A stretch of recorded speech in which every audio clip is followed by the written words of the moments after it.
Ahora bien, llegamos a la situación en la cual ustedes interrogaron al paciente en forma minuciosa, hicieron un buen examen físico bien detallado y profundo, sospecharon el trastorno del medio interno y acto seguido solicitaron un laboratorio para confirmar si realmente nuestro paciente puede tener un trastorno del medio interno. ¿Y qué es lo que van a solicitar en un laboratorio? ¿Qué es lo que pido?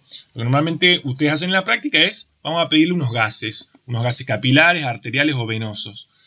Y al procesarlo, eso se lleva una muestra de sangre, el bioquímico lo pasa a través de una máquina y te va a informar el pH, la presión de CO2, la presión de oxígeno, el bicarbonato, el exceso de base, la saturación de oxígeno.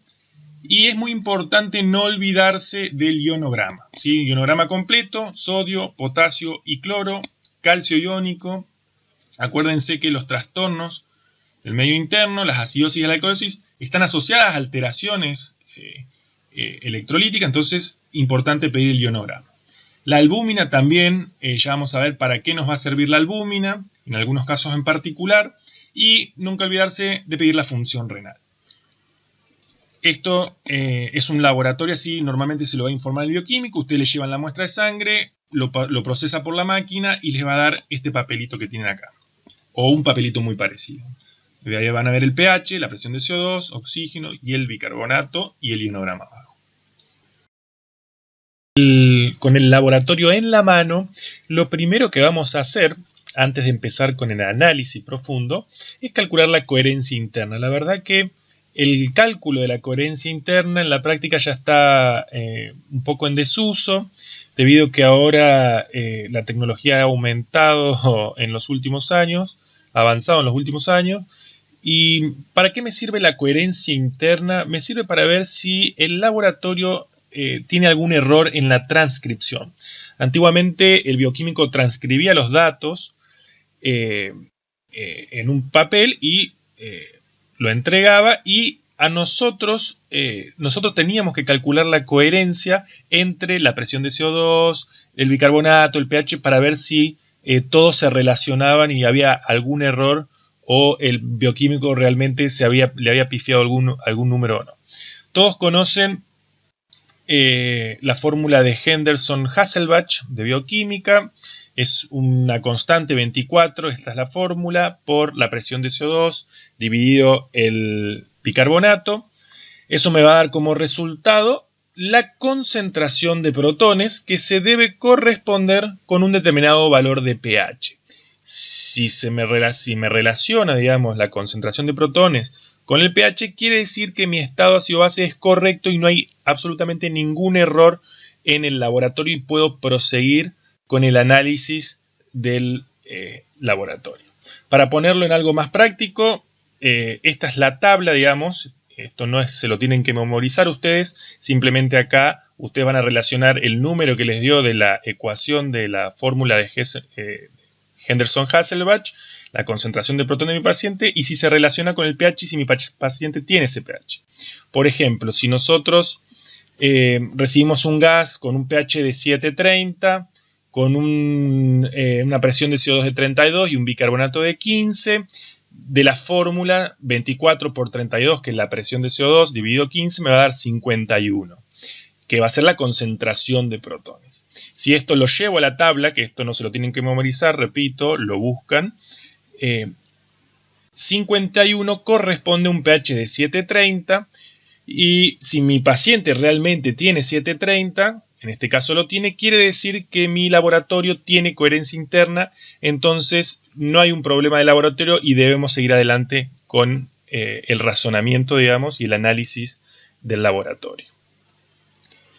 Posterior a calcular la coherencia interna, que como repito es un paso que normalmente nos salteamos pero sería de buena práctica, es ver y identificar nuestro trastorno primario. Esto es algo que al comienzo de la clase lo estuvimos viendo, ustedes ya lo saben, identificar el trastorno primario, pero es importante ya con el laboratorio en mano, habiendo calculado la coherencia interna, identificar cuál es mi trastorno primario. Esto es el algoritmo que lo vimos anteriormente en la clase. Volvamos de nuevo lo primero que veo es el pH para identificar mi trastorno primario, menor de 7,35, mayor a 7,45. Si tengo menor de 7,45, mi paciente tiene una acidosis con acidemia. Lo próximo que veo es identificar dónde está el problema, si es respiratorio o si es metabólico. Si veo el bicarbonato y está bajo, quiere decir que tengo una acidosis metabólica. Y si mi bicarbonato está normal, pero mi CO2 está alta, voy a tener una acidosis respiratoria. Lo mismo para el caso de las alcalosis o las con alcalemias. Puede darse el caso en el cual yo tenga pHs normales y no pueda partir el análisis a partir de un pH alterado porque mi trastorno quizás ya está compensado por los sistemas buffer y tengo un pH en la normalidad. Entonces, ¿qué es lo que debo hacer? Proseguir al análisis del bicarbonato o de la presión de CO2. Si yo encuentro bicarbonatos bajos, me va a indicar que, acuérdense, que el bicarbonato me indica que el problema es metabólico, voy a tener una acidosis metabólica. Si mi CO2 va a ser alta, voy a tener una acidosis respiratoria. Bicarbonatos altos siempre me indican que estoy frente a una presencia de una alcalosis metabólica, siempre componente metabólico, y CO2 bajas me va a indicar que mi alcalosis, que es una alcalosis respiratoria. Este es el análisis de cómo debo interpretar inicialmente los trastornos primarios. ¿Cuál es el trastorno primario? Las respuestas compensadoras involucran una modificación parcial del pH hacia la neutralidad. No existe sobrecorrección. Ahora vamos a hablar bien de esto, pero acuérdense, esto es otro cuadrito para volver a machacar un poquito de cómo interpretar. Es lo mismo que vimos en el algoritmo. El pH orienta sobre cuál es el trastorno primario. Acidosis metabólica. Voy a tener un pH bajo cuando va a estar descompensado mi trastorno, o normal con un bicarbonato bajo. En las acidosis respiratorias, pH normal o bajo y una CO2 alta. En las alcalosis metabólicas, pH alto o normal y un bicarbonato alto, componente metabólico. Y una alcalosis respiratoria va a tener un pH alto o normal y una CO2 baja. Cuando mi trastorno empiece a compensarse, nunca va a haber una sobrecompensación. ¿Qué quiere decir con esto? Que no hay una sobrecorrección. Que si yo tengo una acidosis y mi sistema buffer empieza a trabajar para compensar el trastorno, no voy a terminar generando una alcalosis por sobrecompensar mi trastorno de acidosis. Esto ténganlo presente, es un detalle. Ahora bien, una vez llegado a este punto en el cual yo identifiqué mi trastorno primario, vamos a brevemente a definir algunos trastornos en particular. Ya lo vinimos haciendo a lo largo de toda la clase, pero como para ir reforzando el análisis paso a paso de cómo tenemos que entender todo esto. En el caso de las acidosis, ya deben estar cansados, pero ya estamos por terminar. En el caso de las acidosis metabólicas, una vez que definí mi trastorno primario, tengo que ver si mi compensación, si mi sistema buffer está empezando a compensar el trastorno para llevar el pH a la normalidad y si esa compensación es la adecuada o si existe algo que está interfiriendo en esa compensación. Ahora lo vamos a ver en detalle, pero acuérdense, hablando ya ahora propiamente de la acidosis metabólica, el bicarbonato obviamente lo voy a tener disminuido y la compensación va a ser parcial. Recuerden que en una acidosis metabólica voy a tener pH bajo, voy a tener un bicarbonato bajo, ¿y quién va a compensar mi trastorno metabólico? Me lo va a compensar inicialmente. Acuérdense que el sistema buffer actúa con dos efectores, el pulmonar y el renal. Lo más rápido va a ser el pulmón. Acuérdense de la fórmula del buffer que vimos, ¿cómo lo va a compensar? El protón, que va a estar en grandes cantidades porque una acidosis metabólica va a unirse al bicarbonato, me va a formar ácido carbónico y me va a producir CO2. Y esa CO2 me la va a eliminar el pulmón. Por lo tanto, mi pulmón va a empezar a hiperventilar con el objetivo de eliminar CO2, que en consecuencia de eliminar CO2 me está diciendo que está eliminando, digamos, las cargas ácidas como un mecanismo de compensación.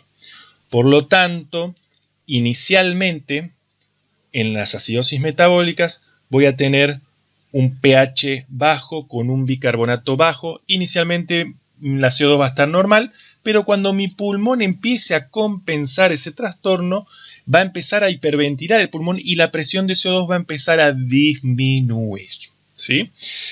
Al disminuir, ¿sí?, no es una disminución azarosa.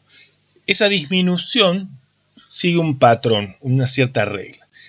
Y eso va a depender, la disminución de CO2 va a depender de la cantidad de bicarbonato que me va a bajar. Por lo tanto, la presión, como dice acá, la presión de CO2 desciende 1,25 hasta 1,5 milímetros de mercurio por cada miliequivalente de pérdida de bicarbonato. Ese va a ser el ritmo de descenso, ¿sí?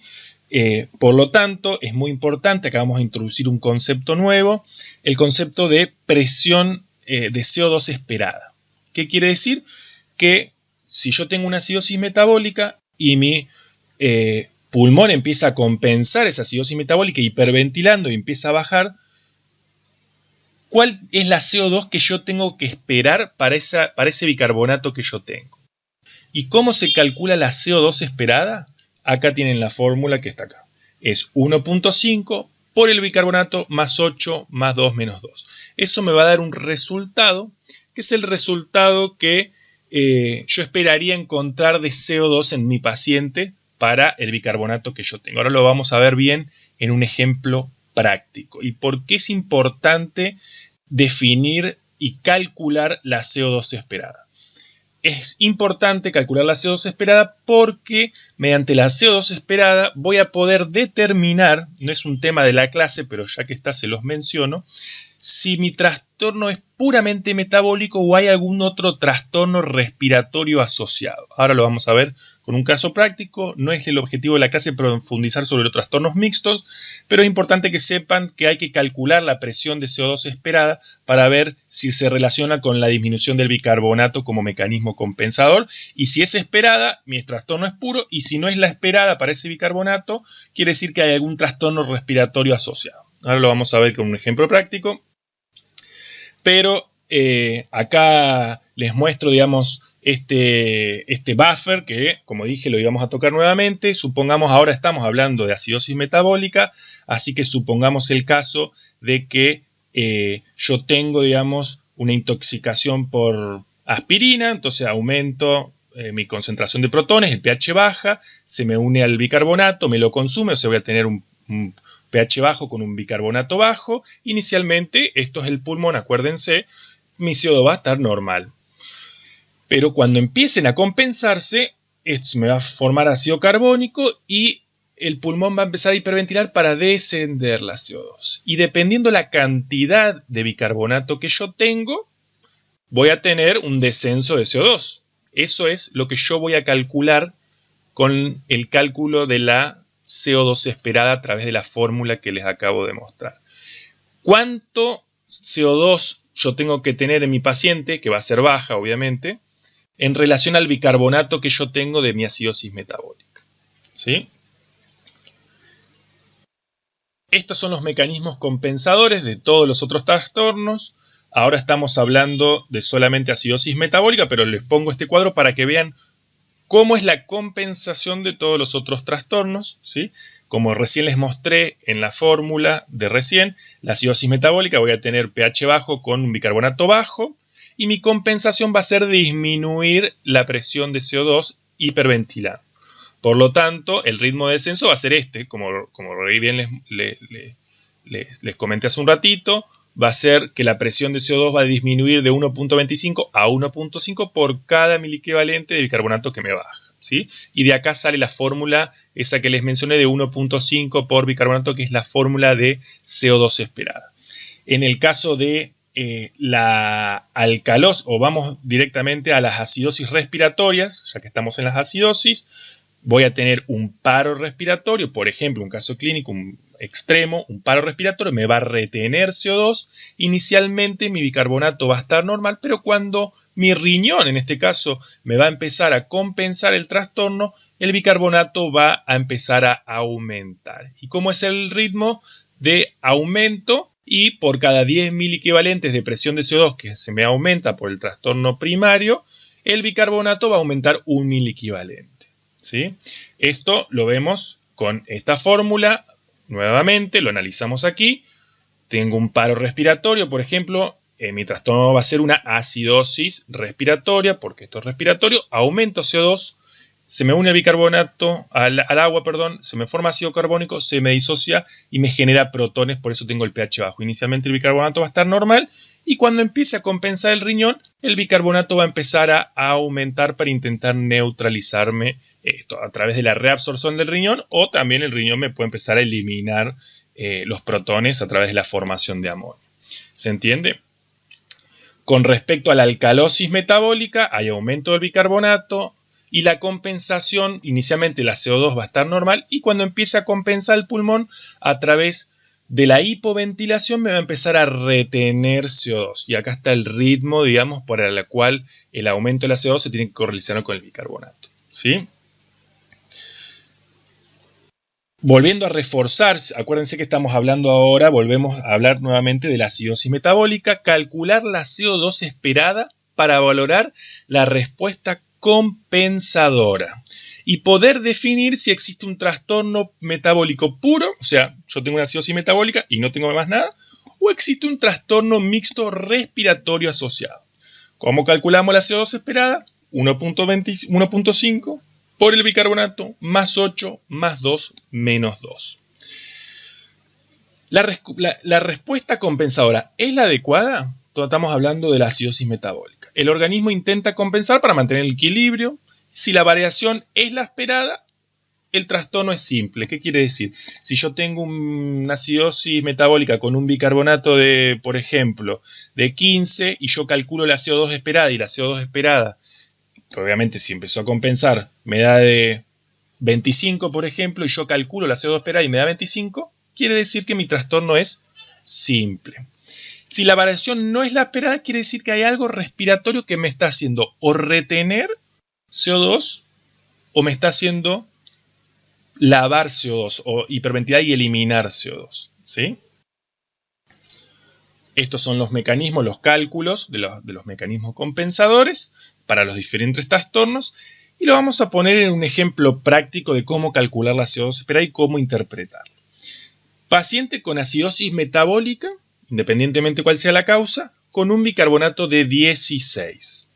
En este caso tengo un bicarbonato de 16, calculo la CO2 esperada, probablemente tengo un pH bajo con un bicarbonato bajo, ya voy a decir que mi trastorno primario es una acidosis metabólica, calculo mi CO2 esperada, que es mi paso siguiente, y la CO2 esperada me va a dar 32 en este caso. Acuérdense, 1.5 por el bicarbonato más 8, 32. Quiere decir que si mi trastorno es solamente una acidosis metabólica, yo tengo que tener este valor en el gas, ¿sí? En el laboratorio de CO2. Esta es mi CO2 esperada para este bicarbonato. Quiere decir que si yo tengo esta CO2 para este bicarbonato, mi trastorno es puro. Pero si yo no tengo esta CO2 esperada, supongamos que a mí la CO2 esperada me da 32 y la CO2 es mayor a 34, ¿sí? Quiere decir que hay una acidosis respiratoria sobreagregada a mi trastorno metabólico de acidosis. ¿Por qué? Porque mi pulmón, en vez de tener esta CO2, que es la esperada respirativa, hay algo que está haciendo que retenga CO2. Y puede ser que sea, por ejemplo, un paciente respiratorio que esté cursando un broncoespasmo que no me permite que el pulmón me compense adecuadamente esto. Entonces, mi CO2 esperada va a ser de 32, pero mi paciente tiene 40, por ejemplo. Entonces digo, no, mi paciente en realidad no está compensando. ¿En qué? Porque hay una acidosis sobreagregada. Y caso contrario, si yo le calculo a este mismo paciente, este ejemplo, con un bicarbonato de 16, y yo voy a saber que mi CO2 esperada, si es puro y mi pulmón funciona bárbaro, va a ser de 32. Si la CO2 es menor a 30, ¿sí? Quiere decir que hay hipocapnia, y hay algo sobreagregado respiratorio que me va a hacer que lave más de lo que normalmente tiene que lavar para compensar, ¿sí? Hay algo en mi pulmón que está haciendo que elimine más CO2 que la que tengo que eliminar como mecanismo compensador de la acidosis metabólica. Y eso me está indicando que voy a estar frente a una alcalosis respiratoria sobreagregada. Por ejemplo, un paciente con una acidosis metabólica que está con una gastroenteritis, y el paciente le agarró una crisis de psicosis y empezó a hiperventilar. Entonces está eliminando más CO2 de lo que normalmente necesita para compensar este trato.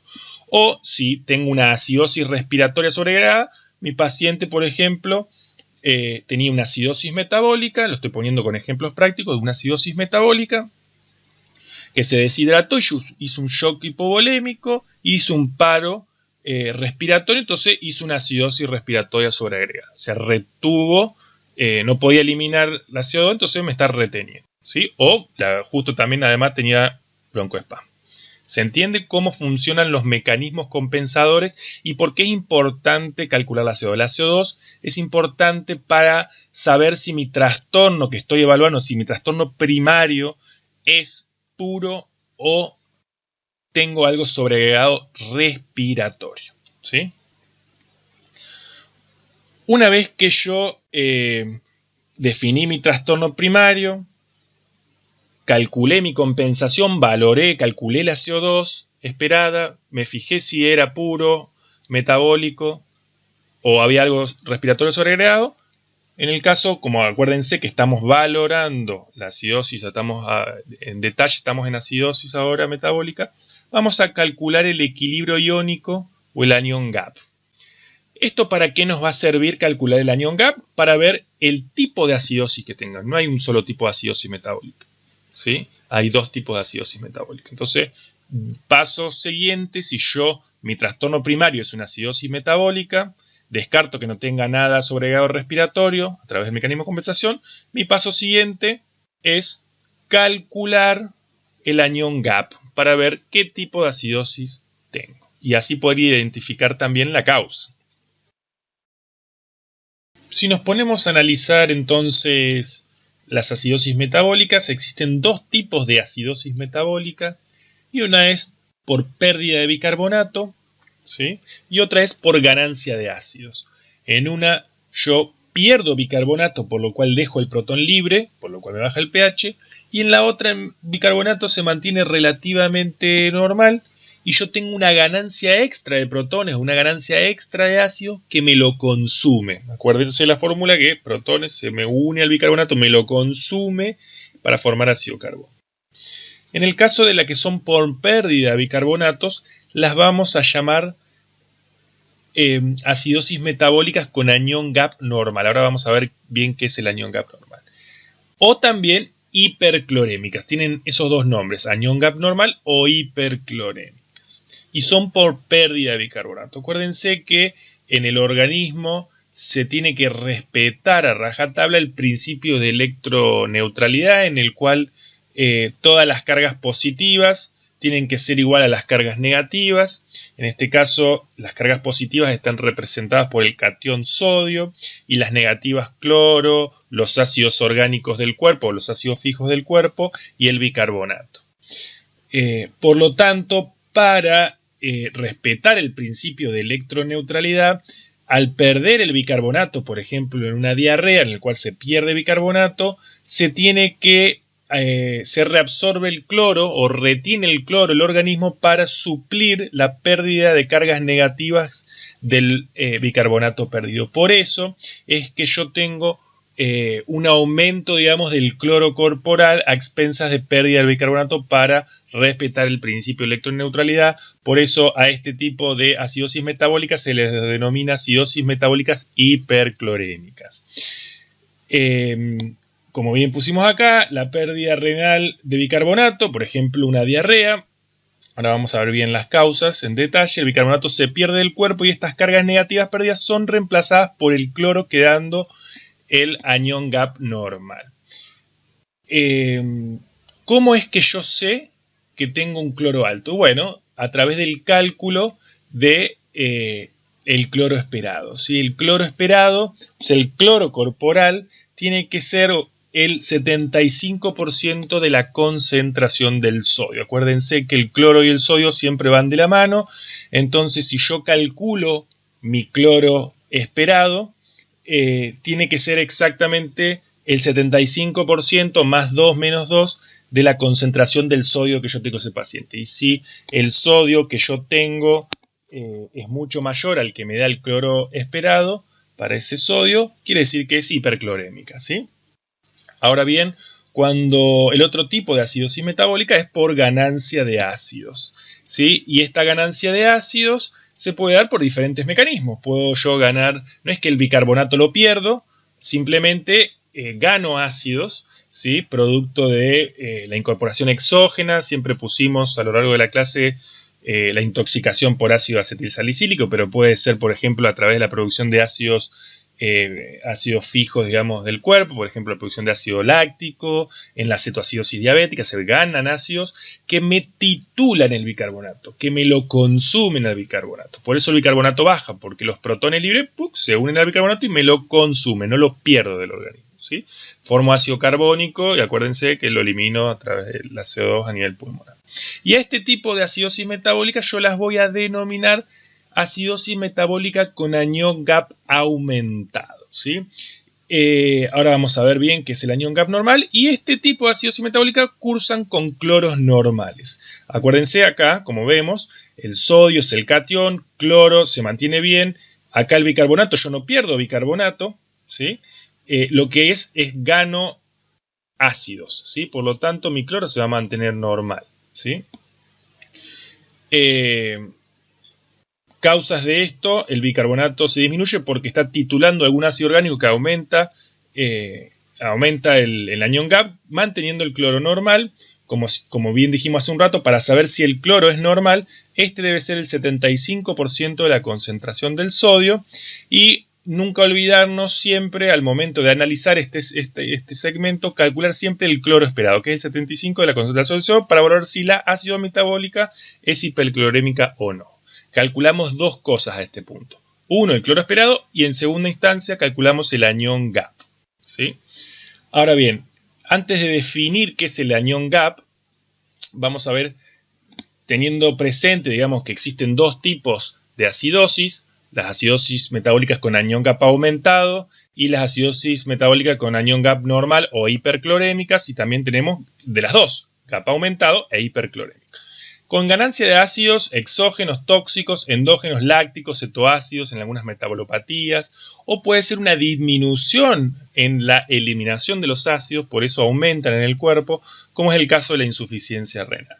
En el caso de las que son por pérdida de bicarbonato, que son las denominadas hiperclorémicas, la más importante y la que normalmente estamos acostumbrados a ver en la práctica son las diarreas, en la cual pierdo grandes cantidades de bicarbonato, o las que son menos frecuentes, renales, las acidosis tubulares. En el caso de la diarrea, es muy importante, por ejemplo, para definir, por ejemplo, acá dice mixta, GAP aumentado, hiperclorémica, por ejemplo, diarrea con shock. En el caso de las diarreas, uno pierde bicarbonato, entonces esperaría encontrar una acidosis metabólica hiperclorémica. Calcula el cloro esperado y le va a dar a alto. Pero puede ser que calcule el anión GAP y esté aumentado. Si mi paciente en la diarrea, además de perder bicarbonato, pierde líquido, ¿sí? Y al perder líquido, la microcirculación empieza una deshidratación. Entonces, en los pacientes con diarrea con deshidratación, hay un menor aporte, una alteración de la microcirculación que genera en alguna instancia, digamos, una ganancia de ácidos a través de la producción de ácido láctico, ¿sí? Por eso es muy frecuente ver en pacientes con diarreas, ¿sí?, bajas, con deshidratación, los dos mecanismos. Voy a tener hiperclorémica con anión GAP aumentado. Que la expresión máxima de eso, de esa alteración de la microcirculación, ¿cuál va a ser?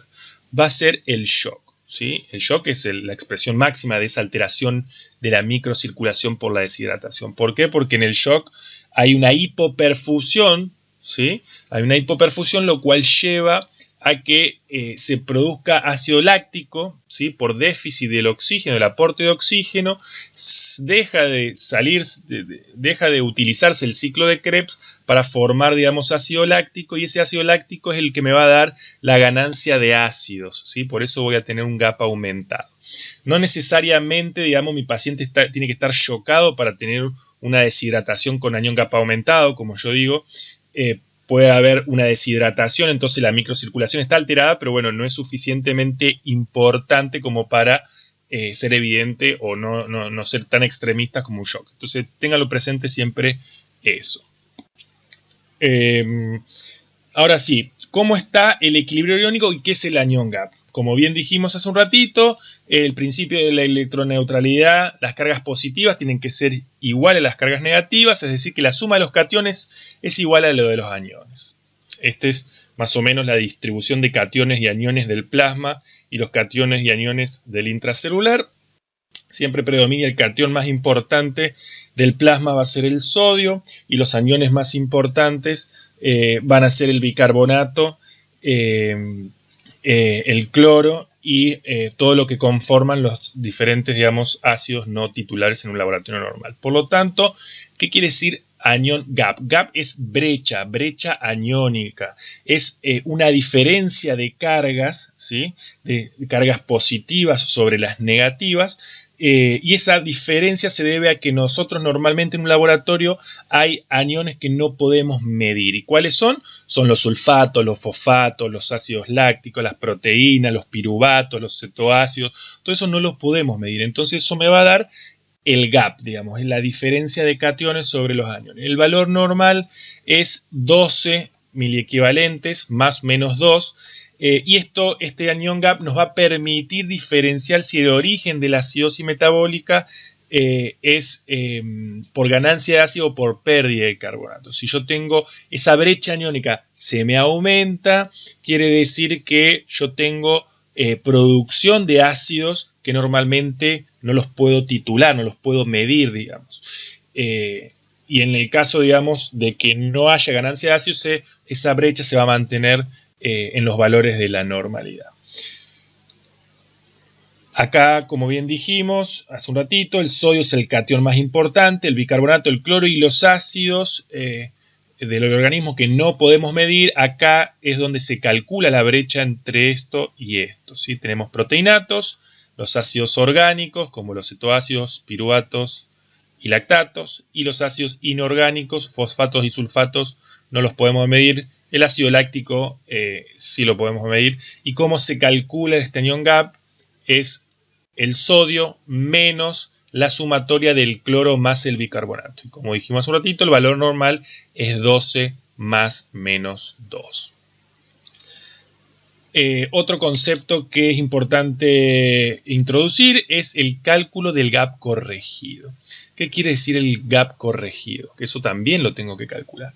El anión restante o el gap aumentará en acidosis metabólica con ganancia de ácidos exógenos o endógenos, pero también puede modificarse frente a otras situaciones que si no las tenemos en cuenta nos puede alterar la interpretación del gap o del anion gap. Y esto es a que existen circunstancias en las cuales voy a tener falsos aumentos del gap. Por ejemplo, cuando tengo hipoalbuminemia o cuando tengo acidemia, ¿sí? Entonces yo tengo que recalcular, o sea, si yo tengo una albúmina normal y tengo un pH normal, el gap que yo voy a considerar como normal va a ser 12 más 2 menos 2. Pero si yo tengo una hipoalbuminemia o tengo una acidosis o una acidemia, yo tengo que modificar, calcular el gap corregido, y el resultado de ese cálculo del gap corregido va a ser lo que yo tengo que interpretar como gap normal. Después yo voy a calcular el gap de mi paciente y voy a ver si el gap ese es normal y voy a tomar como referencia el gap corregido, ¿sí? Así, luego de calcular el anión restante de mi paciente, se debe corregir en el caso de hipoalbuminemia. Como dentro del gap están las proteínas, si estas están bajas, el anion gap normal de este paciente no será 12, sino más bajo que este valor. ¿Cómo calculamos, cómo corregimos con respecto a la hipoalbuminemia? Por cada gramo de albúmina que baja por debajo de 4, debemos restar 2 puntos al anion normal para corregirlo. Quiere decir que si, por ejemplo, yo tengo una albúmina de 3, ¿sí? Por debajo de 4 voy a tener 1 gramo, o sea, si mi anion gap normal es 12, voy a considerar como normal 10, ¿se entiende? En un paciente con albúmina de 2, por ejemplo, y acidosis, con un anion gap de 12, que esté elevado, ya que su anion restante real es 8. Restamos 4 puntos, 2 por cada gramo de albúmina que bajó de 4. Y con respecto a la acidemia, por cada 0,1 de descenso de pH menor de 7,40, se resta 1 punto de anión restante. Esto siempre calculen el anión gap corregido porque puede que el anión gap del paciente les dé 12, pero el chico está hipoalbuminémico, superacidótico, y en realidad ustedes van a decir, no, si tiene 12, el anión gap es normal, y en realidad el que ustedes tienen que considerar como anión gap normal va a ser un valor mucho menor y el chico va a tener un anión gap alterado, ¿sí? Los deltas no es un motivo de esta clase, no es un objetivo de esta clase, lo vamos a ver junto con el tratamiento en alguna otra oportunidad. Siguiendo con el trastorno primario, nos quedan los otros 3 trastornos que son mucho más sencillos. Las acidosis respiratoria, mucho de esto ya lo vimos, cómo verlo, cómo valorarlo, cómo interpretarlo. Las acidosis respiratorias ya saben que la CO2 está aumentada, lo que te marca el trastorno respiratorio. Puede ser aguda o crónica, dependiendo de la patología respiratoria que tenga. Y acá yo les marqué el ritmo de compensación del bicarbonato. Acuérdense que este trastorno se compensa a través de la reabsorción de bicarbonato a nivel renal y este es el ritmo de compensación. ¿Cuáles son las causas? Las causas de la acidosis pueden ser alteraciones del transporte del oxígeno a los tejidos, de los tejidos al espacio alveolar, por ejemplo, un paro cardiorrespiratorio, un paro respiratorio. Puede haber una alteración en el transporte de la CO2 del espacio alveolar a la atmósfera, por ejemplo, en los casos que hay hipoventilación, patologías obstructivas, asmáticos, cuerpos extraños, bronquiolitis, patologías restrictivas, como por ejemplo neumonías, síndrome de distrés respiratorio, un neumotórax, me va a generar hipoventilación del paciente y no voy a poder eliminar la CO2, me va a aumentar. Alteraciones de los músculos respiratorios, por ejemplo un bloqueo neuromuscular, un Guillain-Barré, lesiones cervicales, alteraciones del sistema nervioso central como drogas o trauma de cráneo que me generen hipoventilación, causa central, también son una causa. Con respecto a las alcalosis respiratoria, la CO2 va a estar inicialmente disminuida y compensa en magnitud similar a la acidosis respiratoria, pero bajando el bicarbonato, ¿sí? Esto ya lo vimos cómo identificarlo, no hay mucho para decir. Sí, las causas, ¿cuáles son las causas? Tenemos causas de estimulación central de la ventilación que van a ser, en la clínica, digamos, va a ser taquipnea, ¿sí? Las causas psicogénicas, los ataques de pánico, alteraciones neurológicas como ACV, trauma de cráneo, infecciones, tumores que me generen hiperventilación central, el uso de fármacos como catecolaminas, antinas, un montón de fármacos excitantes, digamos, me pueden generar hiperventilación, estimulación de la respiración por hipoxia tisular, ojo con esto, el edema pulmonar, la altitud, la anemia, en algunos casos la neumonía, en las etapas iniciales me pueden generar taquipnea, ¿sí? O, por ejemplo, estimulación de los receptores pulmonares en el caso de neumonía en las etapas iniciales, el edema agudo de pulmón, el asma, la embolia pulmonar, el hemo o el neumotórax en las etapas iniciales en el cual el paciente tiene capacidad de hiperventila.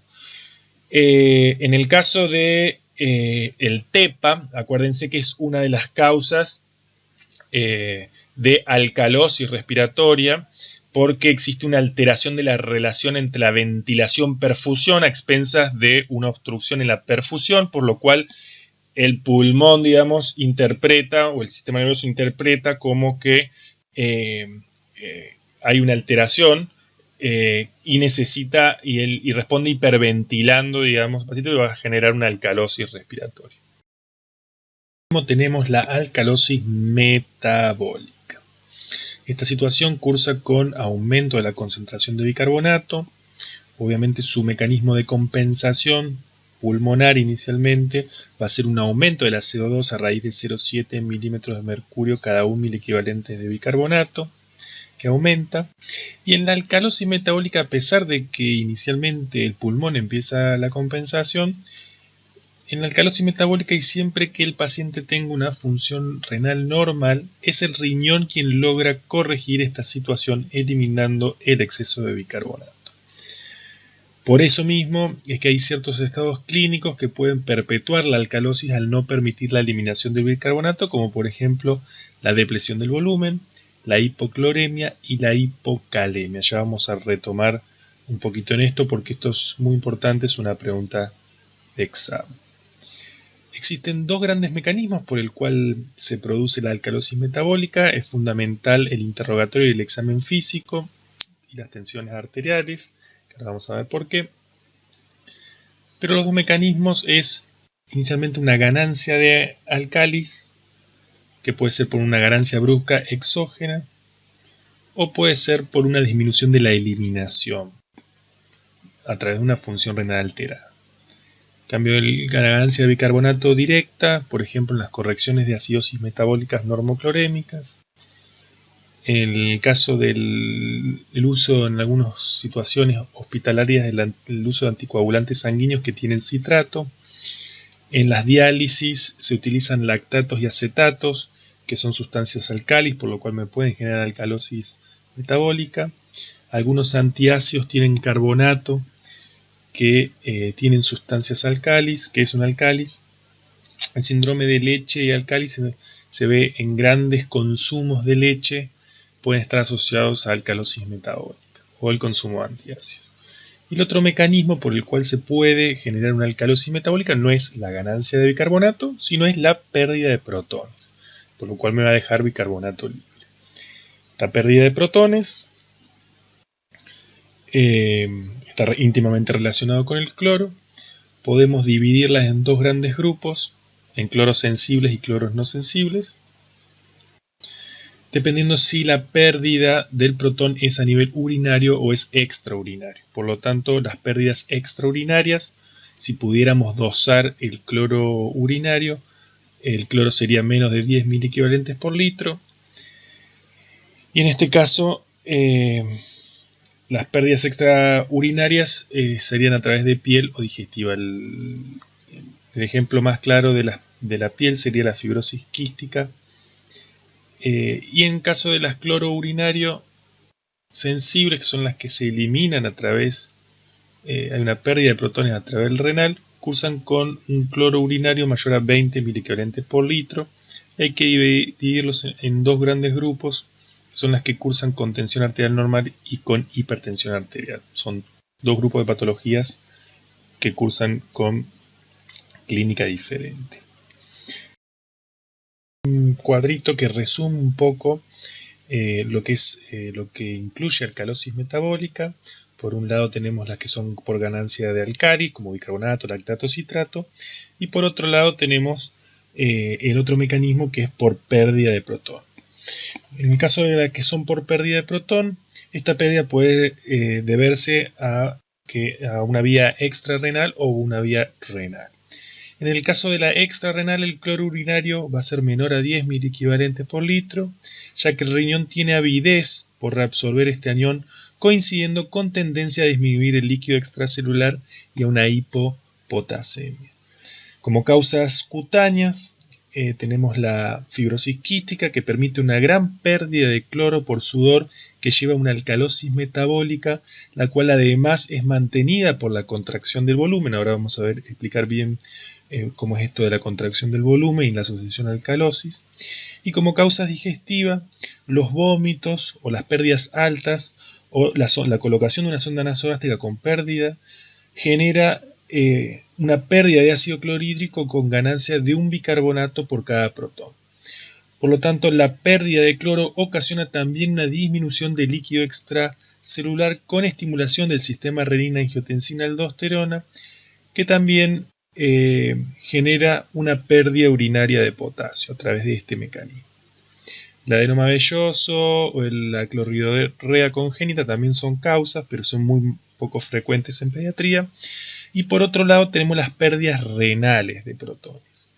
En el caso renal, el cloro urinario, si lo pudiéramos dosar, va a ser mayor a 20 milicavalentes por litro, y dado que se pierde por el túbulo, podemos a través de la tensión arterial dividirlos en dos grandes a fin de orientar el diagnóstico. Con tensión arterial normal, que va a ser el caso de las asociadas a diuréticos como furosemida o tiazidas, las correcciones post-hipercapnia, la depresión de potasio, el síndrome de Bartter, el síndrome de Gitelman, o por otro lado tenemos las que son con hipertensión arterial.